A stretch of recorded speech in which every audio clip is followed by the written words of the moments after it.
Hey Internet, this is Gunter with MiniMishaps Games, and today we are talking about Tensegrity and the illusion of floating on thin air.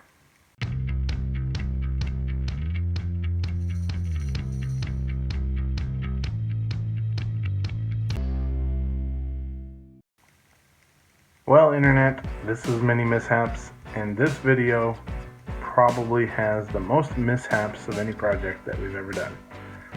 And Tensegrity is such a cool application of physics, and if you search for it, the art and things that are created with it are surreal.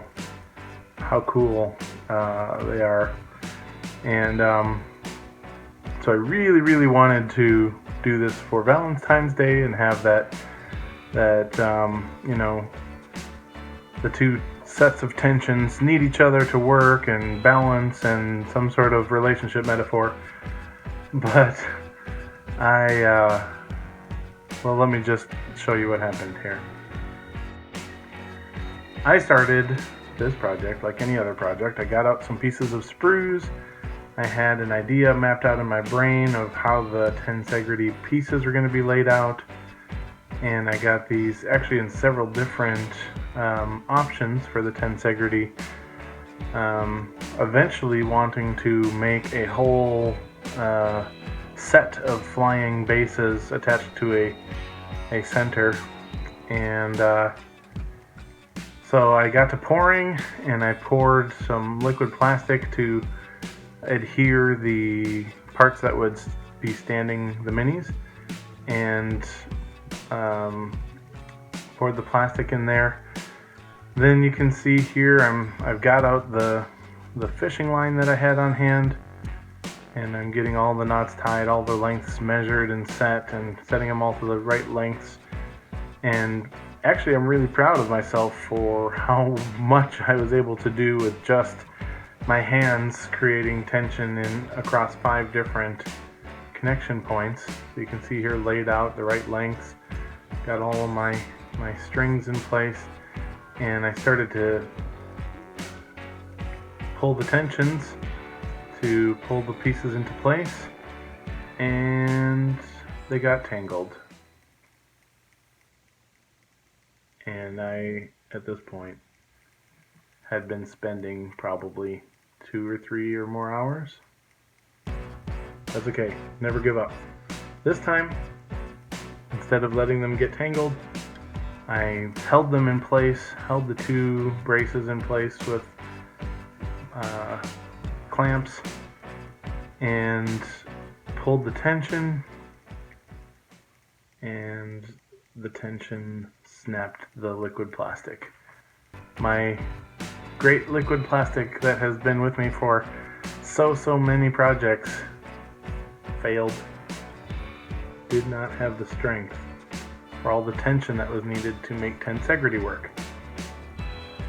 So back to square one.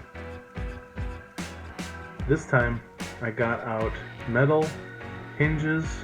I put them together with metal wire twist ties, and I set up Legos to be the bases. And so you can see we have got it so close. If I could figure out a way to balance it or to tighten the string, it would work, but I don't know if I have the tools. I don't know if I have the right kind of base. But this is what Tensegrity looks like. You can see it's sort of a too heavy to be real thing hanging from the top there. But so this is the end of the video, but it's not the end of the project.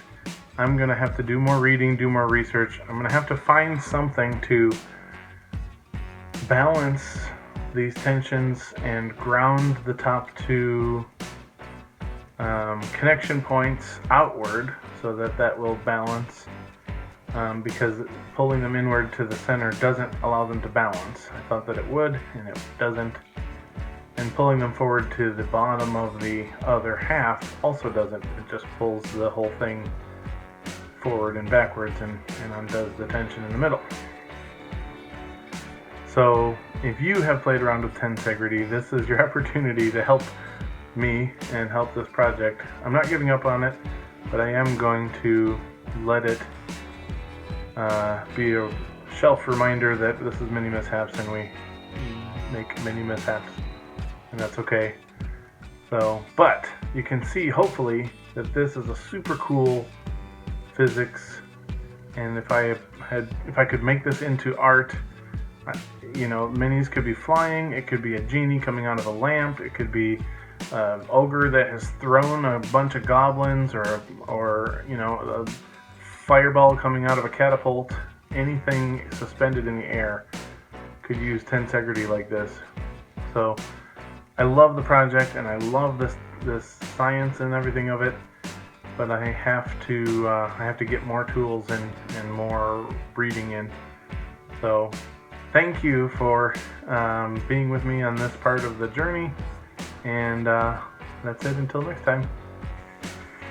Thank you so much for watching my video, and if you like what you saw, go ahead and subscribe, and you can support us on Patreon or buy me a coffee, and we will see you for the next video. Thanks, Internet.